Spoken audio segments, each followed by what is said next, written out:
Halo, bersama saya Ihan Martoyo dari LPPM UPH. Dalam diskusi singkat ini kita akan coba memikirkan bagaimana caranya buat teman-teman yang ingin menyasar jurnal untuk publikasi hasil penelitiannya. Nah, di zaman sekarang ada problem yaitu munculnya jurnal-jurnal dan conference predatory. Jadi jurnal dan conference yang predatory ini biasanya hanya mengincar untuk mendapatkan uang sebanyak-banyaknya dan aktivitas predatory semacam itu jadi lebih mudah zaman sekarang karena menerbitkan satu paper secara sembarangan di website begitu ya bisa dilakukan dengan cepat dan murah. Jadi biasanya jurnal-jurnal dan conference predatory itu tidak melakukan review terhadap paper baik-baik ya, melakukan peer review yang ketat. Lalu biasanya juga yang penting adalah meminta uang dengan cepat, ordernya bisa ratusan dolar kadang-kadang begitu ya. Dan tidak terlalu peduli ya terhadap kualitas paper. Begitu uang masuk, paper ditempel di website tertentu, ya sudah begitu ya. Dan hal semacam itu bisa dia lakukan dengan sangat cepat ya, 1 bulan bisa ratusan ribuan paper, dan dengan demikian mereka meraup keuntungan sebanyak-banyaknya begitu ya, dan menipu akademisi yang kepepet dan butuh publikasi.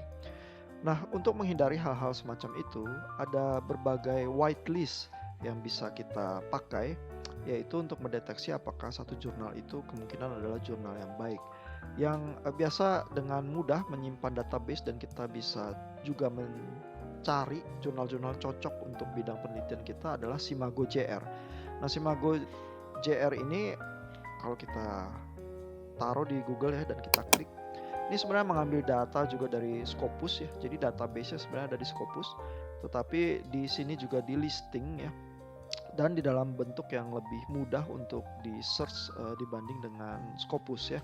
Jadi misalnya kalau kita klik di jurnal ranking seperti ini, terutama yang sering kesulitan publikasi adalah teman-teman dari social sciences atau humaniora ya. Sehingga kalau kita coba cari di sini ya, misalnya teman-teman dari bidang ekonomi ya, business management and accounting, lalu kita bisa ambil misalnya business management atau marketing ya. Marketing mungkin cukup banyak yang penggemarnya. Lalu kita langsung bisa lihat ratusan list jurnal ya yang kita bisa sasar begitu ya.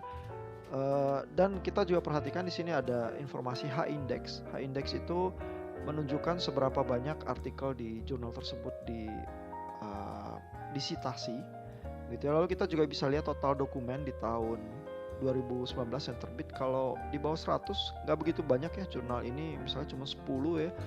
Lalu kalau ini Q1 artinya jurnalnya sangat ketat karena sangat tinggi rankingnya begitu ya, dan mungkin sangat sulit ya, bisa makan tahunan kali ya baru paper itu bisa terbit begitu ya.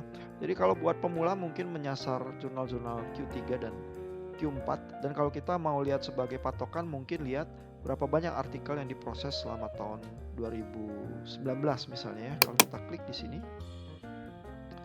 maka ini bisa kita urutkan. Kita lihat jurnal Q2 ini misalnya cukup banyak, 311 ya. Lalu ada juga jurnal Q4 ini 201, tapi H-indeksnya memang masih kecil ya, berarti masih sedikit yang membaca paper ini. Misalnya jurnal paper Asia begitu ya. Tapi kita ada pilihan-pilihan sehingga kita bisa lihat ya, misalnya ini Journal of Business and Industrial Marketing Q2, paper per tahun 189, cukup banyak. Lalu juga kita bisa lihat publishernya di sini, Emerald Group Publishing, dan kita bisa lihat homepage jurnalnya juga ya kalau kita ingin cek paper-paper yang terbit itu seperti apa. Nah, di dalam dunia publikasi modern terjadi komplikasi juga, ada jurnal yang open access, yaitu yang membalikkan proses bisnis dari satu jurnal ya. Biasanya jurnal itu mengambil untung dari orang yang subscribe kepada jurnalnya yang berlangganan, sedangkan dari penulis tidak mengambil uang sama sekali, sehingga review bisa dilakukan dengan sangat ketat. Tetapi zaman sekarang yang dilakukan terbalik, jurnalnya open access kepada pelanggan dan pembaca, dibuka bebas di internet. terhadap penulis yang diminta bayarannya, dan kadang ada jurnal yang walaupun rankingnya tinggi ya, Q1 atau Q2, tapi meminta bayaran bisa sampai order ribuan dolar ya. Eh, di dalam jurnal-jurnal open access ini memang sedikit terjadi semacam konflik of interest, karena jurnal tergantung terhadap penulis, tetapi sekarang penulis yang membayar uang untuk jurnal itu begitu ya.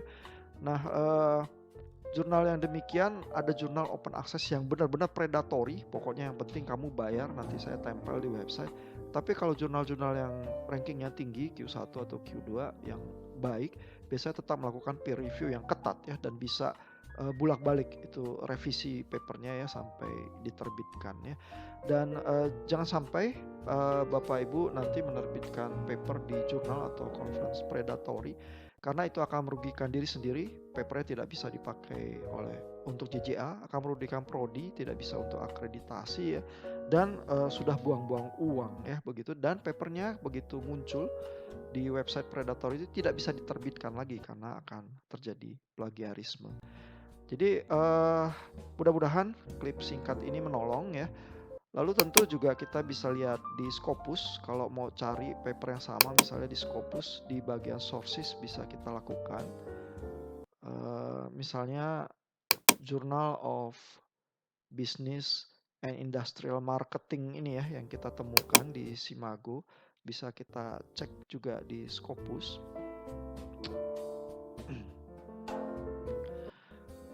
Lalu whitelist yang lain yang bisa kita lihat, misalnya ini ya, kalau kita mau cek bisa kita rubah jadi title, lalu kita tulis Journal of Business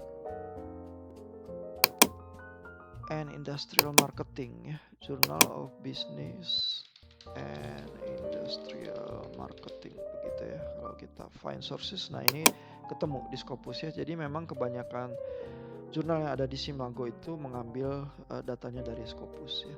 Selain itu kita juga bisa memakai Sinta ya untuk mencari jurnal. Kita lihat di bagian sources juga ada tentang jurnal begitu ya. Dan kita bisa masukkan misalnya kata kunci ekonomi, dan kita akan temukan banyak jurnal yang terakreditasi Sinta di sini ya. Kita lihat keterangan H-index juga seberapa sering papernya disitasi ya. Impact factor menunjukkan hal yang sama, sehingga dengan demikian kita bisa menyasar jurnal mana yang mungkin tidak terlalu sulit kita masuki untuk level paper kita ya, dan punya ranking yang cukup tinggi ya. Sinta 1 lebih tinggi dari Sinta 2 misalnya ya, dan Sinta 1 atau Sinta 2 biasanya review mungkin cukup ketat dibandingkan Sinta 3 dan Sinta 4 dan seterusnya. Semoga klip singkat ini menolong untuk teman-teman yang ingin mencari jurnal untuk publikasi dan berhati-hati terhadap conference dan jurnal yang predatory. Kita ketemu lagi di klip yang lain.